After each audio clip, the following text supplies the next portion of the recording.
Hi guys and welcome to today's video. Today I thought I would do the Jaclyn Hill Ride or Die tag, which I must admit I was like super excited to do, and then I had a look because I hadn't actually seen hers but I'd seen a few other people's. I think the categories are a bit, I don't know, they're very catered to certain people. They might not work for everyone, if that makes sense.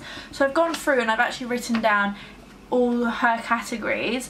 And I think for me some of them don't really work, and also my other issue is that I think there are some products that I haven't found the absolute perfect one, so I'm still on the hunt, so it's like really hard to pick.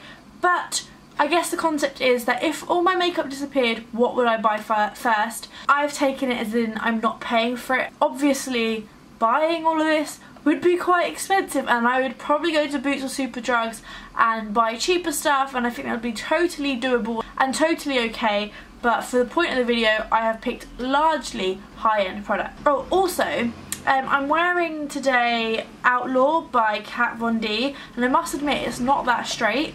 I figured if I keep my mouth moving you won't be able to tell, but it's a bit wonky. But I just need lip liner. I feel like with liquid lipsticks you're just committing so much, and my lips aren't completely symmetrical, so I think with a bold colour like this you can really tell.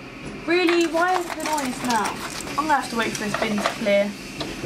And the first category is primer. Not massive on primer. There's an Estee Lauder one which I really like, but I think probably the one I would buy first would be Laura Mercier foundation primer. At the moment I'm really loving this, and I guess I don't really have like a full-time love. I've used this for quite a while and I've always liked it. I've never had any issues with it, which is more than can be said for a lot of primers. So I think I would probably buy this. It's like fairly expensive, but it's really nice. On from that, foundation, and I have just not found my ideal foundation. Now that I think about it, I would actually probably seriously consider buying Elizabeth Arden Provage foundation. I love it so much. I have dry skin and it's just the best. But the one I've picked is L'Oreal True Match. It's £10, it's super affordable. I just think it's so good. I'm not overly cautious with it, so if I want to apply it with a beauty blender, I'm not like, oh, like trying not to, I don't know, you know, sometimes if a foundation is like £60, you can't help but be a bit precious with it. So I'm not at all precious with this, and I don't mind if I apply it with a sponge and it absorbs a little bit. It's just not the end of the world. It's affordable. I love the finish, so probably my pick. Then on to concealer, and contenders were the Bobbi Brown creamy concealer, maybe the Laura Mercier one. Mine is broken, which is super annoying. NARS creamy concealer, but I went with, and this is more for under the eyes, I guess you couldn't cover a spot with this, you'd have to use something like Laura Mercier to cover spots. I went with the Urban Decay Naked Skin. I really like this. I don't think it's too drying, although recently I've been using the IT Cosmetics one and I love that even more, but I feel like I haven't been using it for long enough and it's quite hard to get hold of. So I guess in the UK currently I would get Naked Skin by Urban Decay. Face powder, I haven't picked one. I'm currently loving Laura Mercier, but I'm so not committed to any. Makeup Forever HD is good. I quite like the MAC HD powder. I like the Sicily one, is incredible. I'd probably pick the Sicily one over all of them. And then under eye setting powder, I don't really use anything different. But blush. Now recently I've gone off blush, but and I'm not really like overly loyal to many blushes. I just kind of use whatever I find. But this little one here from Laura Mercier in Rose Petal, I have been using for ages. I love it. It's just like the perfect like touch of pink colour. It's so beautiful, and it's really like inoffensive. You don't have to be careful with it because it's quite hard to over apply. I just love it. It's just amazing. And actually I'd really like to try some of the other Laura Mercier blushes because I do love this one so much. Then onto bronzer. Actually my first pick would be this one from L'Oreal, which is Glam Bronze, but they don't do this one anymore. So my second pick, and I haven't had this one for that long but I really like it, is MAC Matte Bronzer. I have it in limited edition packaging, but this is a really nice bronzer. I have it on today. Use it all over the face and it adds a nice warmth without being too orange. It's just a really nice like wearable bronzer. But since there isn't a contour section, I'm going to quickly add in contour. And Charlotte Tilbury Film Star Bronze and Glow. I love, at first when I got this I was like, oh, it's nice, it's not worth the money.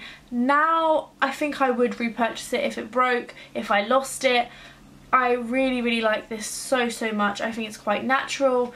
It's buildable though because it's really beautifully finely milled. I love the highlight, it's nothing too offensive, and it's just an amazing product. Pricey but worth the money in my opinion. And then staying on highlight, I would pick the Mary Luminizer if I think the Charlotte Tilbury isn't like intense enough. This one here that I've got is broken. I have a non-broken one, but I stupidly grabbed the broken one, but I do still use this. It's probably time to bin this, but I mean, I'm gonna just break the other one because as soon as this falls it smashes, which is so annoying. But it's a really like in your face, crazy but beautiful highlight. It's like really finely milled, so it's just perfect. Mascara, easy.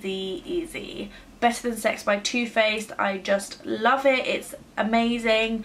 I swear by it. I recommend it to everyone and I use it pretty much every day. I mean, in the liquid lipstick category, I'm not a big fan of liquid lipsticks, so it's not that I'm not a big fan, I just don't love them. I like reapplying, and because I like nude shades, I don't really see the need for it to be overly matte, so I haven't picked a liquid lipstick.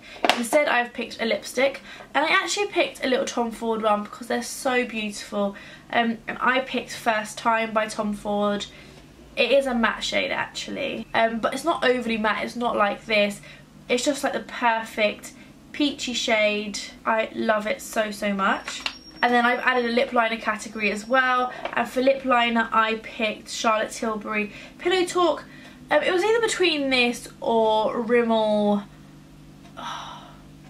East End Snob, and I love East End Snob, and I'd probably recommend picking that up before you pick up this one because that one is so good and it's so cheap.